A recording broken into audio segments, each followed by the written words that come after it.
Hey everybody, it's Paige McDaniel, binging from the bird chair, and I have watched for sure and would watch again all of the universe of George R.R. Martin on HBO, and that would be Game of Thrones, House of the Dragon, and now we have a new one that is called A Night of the Seven Kingdoms. And that's what I'm going to talk about today mostly. But I wanted to give you a little bit of the history of Westeros. So if you were living in that time period, which it's a fantasy, but if you were living in that time period, the way that the people would line up is the House of the Dragon would be first,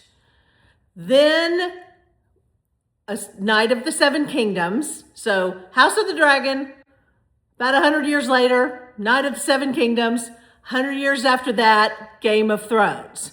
Now, the way that HBO filmed them is backwards. So we first had Game of Thrones, and it is huge, epic, a must watch. And I was going to say, I probably prefer it to House of the Dragon.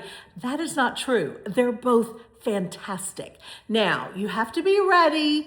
If you do not like blood, gore, sex, horrible things happening to people and animals and dragons, then you want to watch it with this.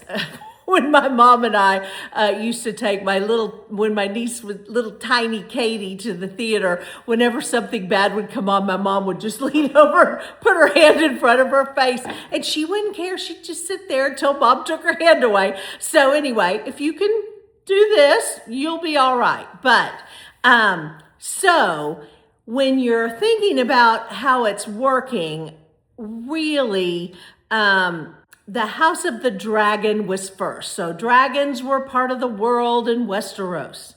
Then this next one, which is A Night of the Seven Kingdoms, which is only 6 episodes, comes in the middle. And then Game of Thrones. But Game of Thrones you should watch first.